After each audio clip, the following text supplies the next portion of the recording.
Surat નમરા police સામે લાગેલા આક્ષેપો પાયા વિહોણા સાબિત થયા. યુવતી નીકળી ફ્રોડ. યુવતી સહિત 3 સામે ગુનો નોંધાયો. સુરત શહેરમાં સ્પામાં કામ કરતી એક યુવતી દ્વારા ઉમરા પોલીસની PCR 1 માં પેટ્રોલિંગ કરેલી ટીમ સામે કરેલા ગંભીર આક્ષેપોની તપાસમાં ચોંકાવનારો ખુલાસો થયો છે. યુવતીએ દારૂનો કેસ ન કરવા બદલ રૂપિયાની માંગણી કરી અને શરીર કડપલા કર્યાના આક્ષેપો સાથે ઉમરા પોલીસ મથકે અરજી આપી હતી. જોકે ઉચ્ચ અધિકારીઓની દેખરેખ હેઠળ કરવામાં આવેલી તપાસમાં આ આક્ષેપો પાયા વિહોણા અને ખોટા સાબિત થયા છે.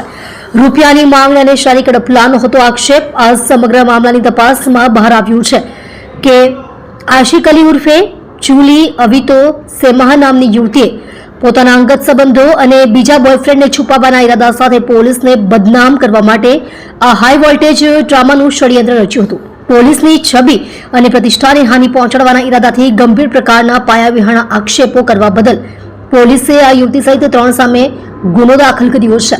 યુવતી સહિત 3 લોકો સામે ગુનો દાખલ કરાયો. આ કેસમાં પોલીસે સુનિલ ઉર્ફે ગોન્ટુ કંચનભાઈ કંથારિયા, આશિક અલી ઉર્ફે જુલી અવિતો સેમા, સરફરાઝ ઉર્ફે રોકીની અટકાયત કરી છે.